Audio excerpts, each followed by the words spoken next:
D'ailleurs, il faudra flouter enquête exclusive en entier. Sinon, ça veut vraiment dire que c'est les bavures qui veulent pas qu'on filme. Dans cette vidéo, Walidia compare le cri « caméra » des policiers à un safe word de pratique SM avec humour noir. Bon visionnage et pensez à vous abonner. Ah, comment ils vont mes petites ultra-gauchières supra-journalopes turbo-mélanchonistes? Ça va? Hello. On n'est pas bien là, à la fraîche, dans le pays des droits de l'homme, décontracté des libertés individuelles, et on tasera quand on aura envie de taser.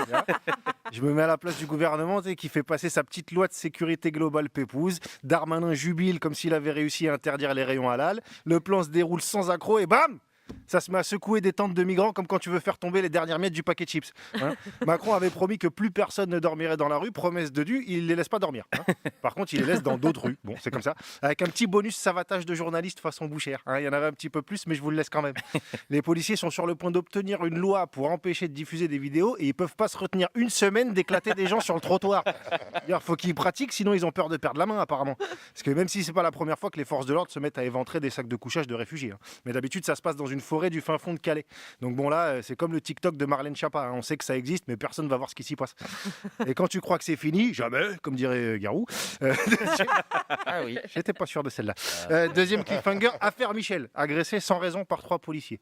Les gars, ils ont vu un homme noir qui marchait tout seul dans une rue du 17e. Dans leur cerveau atrophié, ça a créé une faille psychocognitive. Mais leur habitat naturel, c'est le 93 normalement. Qu'est-ce qui se passe? Trop d'informations, blackout. Je dis ça sans raison.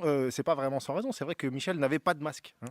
Alors moi j'ai une question, quand on sort sans masque, la sanction c'est quoi? C'est 135 € d'amende ou c'est 135 heures d'ITT? Parce que c'est pour savoir si je continue à sortir faire mes courses ou si je me fais livrer. Parce que moi si je me fais contrôler, je ne serai pas tout le temps filmé. Par contre je serai tout le temps noir. Donc je me dis, alors attention, je dis pas que tous les policiers sont racistes. En revanche, si tu es raciste et policier, tu as trouvé comment allier travail et plaisir. Sur Michel, tu sens qu'ils y vont avec passion. Mais avec l'arrivée des renforts, pareil, on continue le marbrage à l'aveugle sur les gamins qui sortent du studio jusqu'à ce qu'un des agents crie « caméra !» Et là, les coups s'arrêtent. Ce qui prouve automatiquement que fracasser ces gamins n'avait aucune nécessité technique. C'était juste pour le plaisir d'offrir. Et pour les jeunes, la joie de recevoir. Noël approche, on aime ça. Mais les caméras, ça leur plaît pas. Sauf si c'est pour M6 ou W9. D'ailleurs, il faudra flouter enquête exclusive en entier. Sinon, ça veut vraiment dire que c'est les bavures qui veulent pas qu'on filme.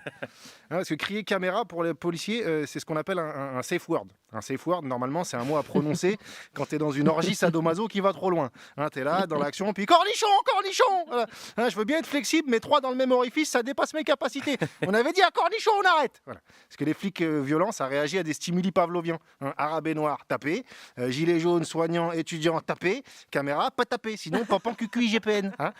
Parce que pour un policier, l'IGPN, c'est comme être convoqué chez la CPE. Tu vois, sauf que là, la CPE, c'est ta mère. Donc ça compte pas vraiment.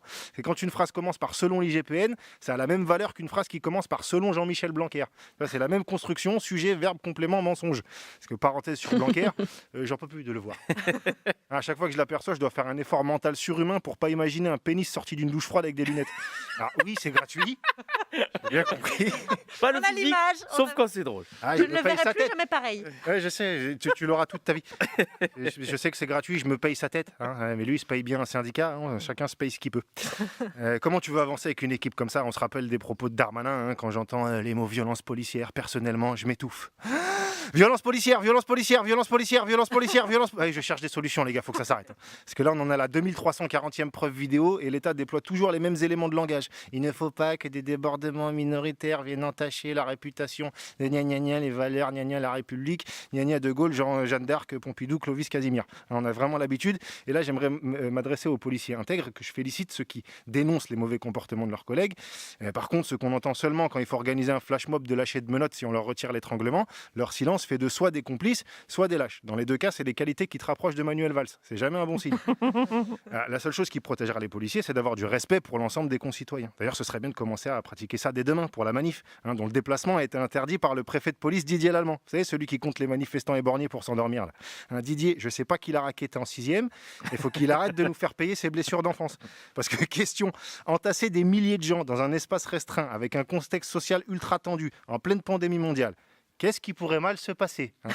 Alors, autre question sanitaire, est-ce qu'on a prévu du gel hydroalcoolique pour les matraques? Parce que depuis l'affaire Théo, vous vous rappelez de Théo, le noir agressé par des policiers, voilà, après Adama, mais avant Michel, c'est l'autre, d'après, il faut leur mettre des numéros, sinon ça va faire comme avec les ouragans, on va manquer de prénoms. Bref, depuis l'affaire Théo, on ne sait jamais où ça peut atterrir une matraque. L'avantage avec le gel, c'est qu'en cas de pénétration anale, c'est déjà aseptisé et lubrifié. Sinon, on n'oublie pas que dès que la matraque se lève, on ne crie pas au secours, on crie caméra. Et en cas d'intromission involontaire, on crie cornichon, cornichon. Walidia, merci Wally. Merci. Pensez à vous abonner.